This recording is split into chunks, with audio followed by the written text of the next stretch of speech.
So today's lesson is going to focus on atomic structure. So in the previous lesson, when we were classifying materials, what we're going to talk about now is the elements. So when we were talking about atoms, we're going to now delve deeper into what is an atom and what makes up the components of an atom. So today's topic is going to be atomic structure. Okay, now this lesson is going to serve very much like it would be in a classroom with me using a whiteboard and going through the material, as opposed to a slideshow, which can be a little bit boring at times. So I figured I'd switch it up a little bit and see how that goes. So when we're talking about an atomic structure, I'm sure most of you have seen the way that we show atoms is with the central part, and then we have these little spirals that go around an atom. That's usually the way that we describe or show an image of an atom. But what really is going on here, right? What are these parts? So really, an atom is what we refer to as the smallest particle that makes up matter. So you will not find something smaller than an atom that exists stable in nature. So what does it look like? The way that we will show or draw our atom is consisting of the first part, which is the central nucleus. And that is the central portion of our atom, which is usually that dark spot that you see when we're drawing nuclear or atomic diagrams. What is this nucleus? So we're going to talk about that, and we're going to talk about these, what we show as orbits or spirals that are around our nucleus. So I'm going to label this for you. So this portion over here is our nucleus. So what's inside our nucleus? So we're going to sort of focus on this. Now, our nucleus contains two, what we refer to as subatomic particles. And the reason we call them subatomic, meaning they are contained within an atom. So inside the nucleus, if we were to look at it, and let's say we were going to sort of expand our view of the nucleus, okay? So let's sort of look inside this nucleus. What you're going to find are these subatomic particles that are called protons and neutrons. So we're looking inside the nucleus here. So we've magnified it and we're looking inside it. And we have these subatomic particles called protons and neutrons. So what are these protons and neutrons? Protons are subatomic particles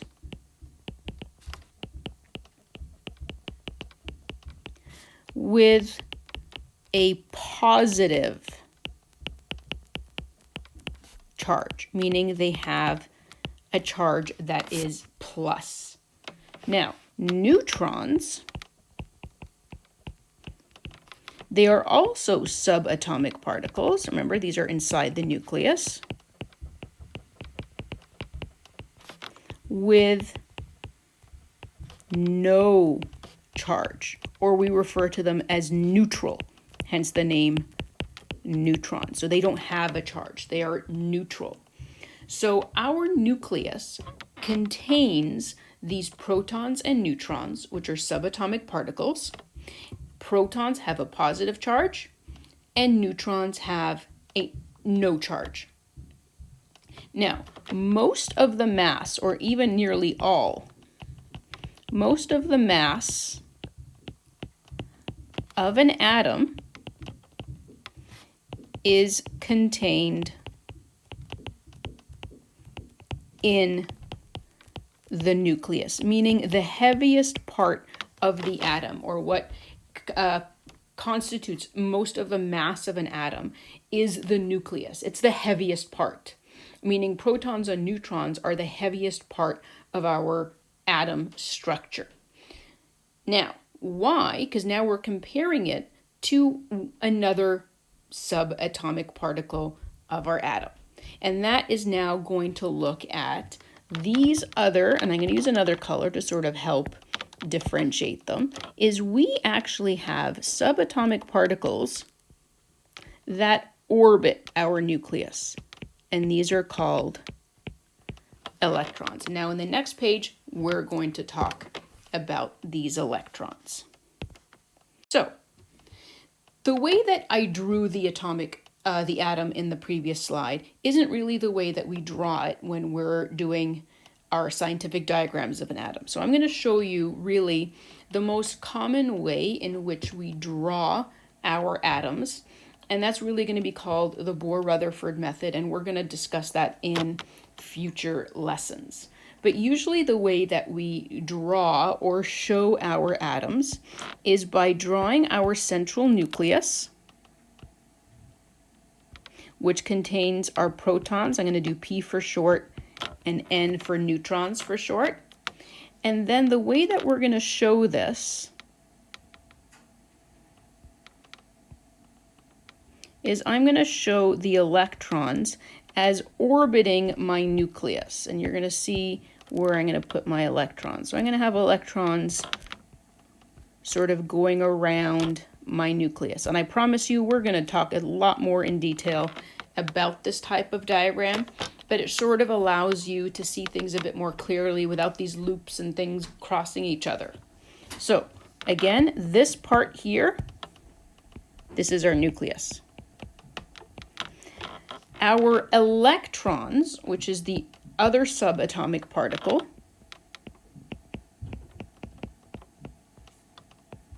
so electrons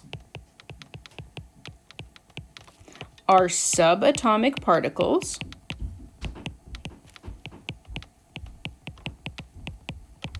and they orbit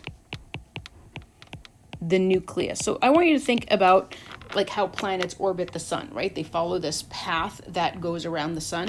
Electrons follow very similar paths. They orbit around the nucleus.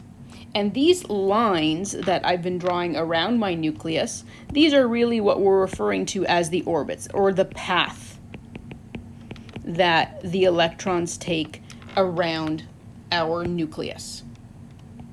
So, what features do we have about electrons?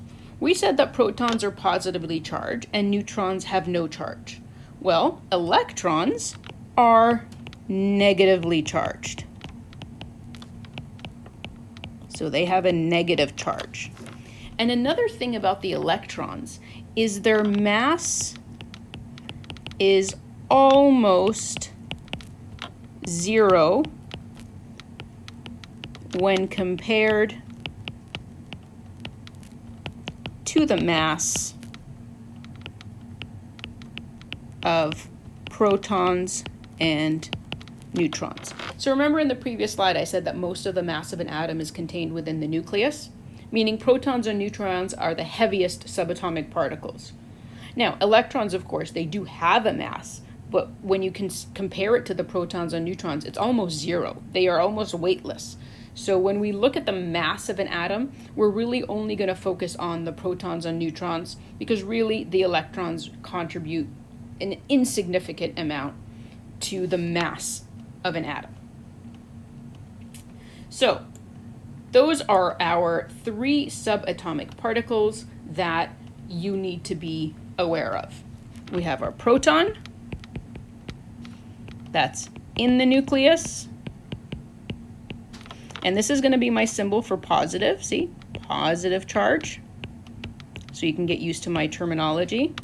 We have our neutron, which is also in the nucleus, but it has no charge. And then we have our electron,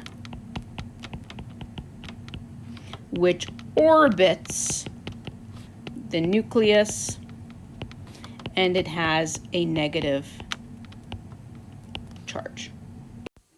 So let's look now at what we see when we look at our periodic table. Now, if you've had a chance to look at what a periodic table looks like, you'll